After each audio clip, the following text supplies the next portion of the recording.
Good morning student. मैं doctor Anupama Ujjwal, assistant professor government law college Sirohi. आज हम एलएलबी फर्स्ट ईयर में सब्जेक्ट हिंदू लॉ में topic jurisdiction and process topic करेंगे। न्यायालय का क्षेत्राधिकार और न्यायालय की प्रक्रिया। सबसे पहले हम ये देखेंगे कि जब परिवार से संबंधित कोई भी डिस्प्यूट होता है, जैसे विवाह से संबंधित है, विवाह विच्छेद से संबंधित है, अडॉप्शन, मेंटेनेंस या गार्जियनशिप से संबंधित किसी भी प्रकार का कोई भी विवाद होता है, तो पक्षकार कौन से न्यायालय में अपना वाद दायर करने के अधिकारी माने जाते हैं, इसके बारे में जो वर्णन किया गया है या जो बताया गया है वो सेक्शन 19 से 22 है।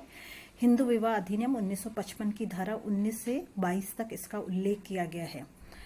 इसमें ये बताया गया है कि कोई भी पक्षकार जब किसी भी परिवार से संबंधित कोई भी विवाद उत्पन्न होता है, तो ऐसी स्थिति में पक्षकार किस न्यायालय में वाद दायर करने का अधिकारी माना जाता है। तो ऐसी स्थिति में सबसे पहला जो अधिकार होता है, तो वो उस न्यायालय में इस परिवार से संबंधित वाद दायर कर सकता है जहां पक्षकारों का विवाह संपन्न हुआ था। तो ऐसा स्थान जहां पर दोनों पक्षकारों का विवाह संपन्न हुआ था, वहां पर वो इस आधार पर विवाह संपन्न जहां हुआ था उसके आधार पर न्यायालय को क्षेत्राधिकार दिया गया है और न्यायालय वहां पर वाद दायर करने का अधिकारी माना जाता है या उस न्यायालय में वाद दायर किया जा सकता है। सेकंड जो स्थान होता है जहां पर प्रतिवादी याचिका प्रस्तुत करते समय रह रहा है, मतलब जो पक्षकार न्यायालय में वाद दायर करना चाहता है और जिस व्यक्ति के विरुद्ध वह वाद दायर करना चाहता है वह प्रतिवादी माना जाता है। तो ऐसी स्थिति में जिस वक्त न्यायालय में वाद दायर किया जा रहा है, उस वक्त वो प्रतिवादी कौन से स्थान पर रह रहा है, वहां पर वाद दायर किया जा सकता है। उसके बाद है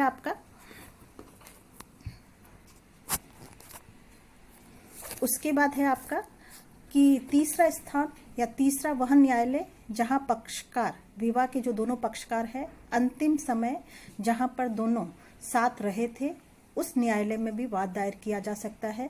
यहाँ पर अंत समय साथ रहने का तात्पर्य यह है कि जब उन दोनों के बीच में विवाद उत्पन्न हुआ, उससे पूर्व दोनों पक्षकार जिस स्थान पर साथ रहे थे वहाँ पर वाद दायर करने के अधिकारी माने जाते हैं।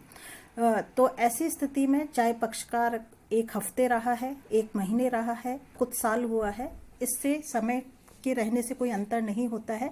तो अंत समय पर जहां पर पक्षकार साथ रहा है वहां पर वाद दायर किया जा सकता है।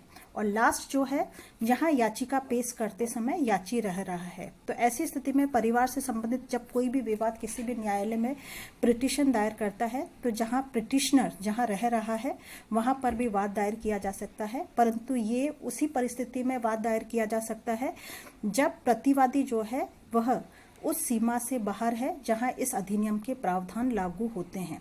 तो ऐसी स्थिति में प्रतिवादी जो है वह भारत में निवास नहीं कर रहा है, वह विदेश में निवास कर रहा है और वहां पर इस अधिनियम के नियम लागू नहीं होते हैं। तो ऐसी स्थिति में याचिका जो है उस स्थान पर भी प्रस्तुत की जा सकती है जहां पर याची रह रहा है वाद प्रस्तुत करते वक्त। तो ऐसी स्थिति में 4th कंडीशन में याची वहां पर जहां रह रहा है उसी स्थिति में वाद दायर कर सकता है जहां पर, क्योंकि प्रतिवादी उस स्थान पर नहीं है या वहां पर नहीं है जहां पर इस अधिनियम के लागू होते हैं।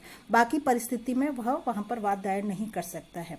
तो ऐसी स्थिति में जहां विवाह संपन्न हुआ है, प्रतिवादी याचिका प्रस्तुत करते समय जहां रह रहा है या पक्षकार अंत समय में जहां साथ रहे हैं, ये 3 न्यायालय हैं, वहां पर वाद दायर किया जा सकता है। और अगर प्रतिवादी ऐसे सीमा क्षेत्र से बाहर रह रहा है जहां अधिनियम के नियम लागू नहीं होते हैं, तो ऐसी स्थिति में याचिका वहां पर भी प्रस्तुत की जा सकती है जहां याची रह रहा है। तो इसी के साथ आज ये टॉपिक कंप्लीट होता है। अब नेक्स्ट टॉपिक हम नेक्स्ट वीडियो में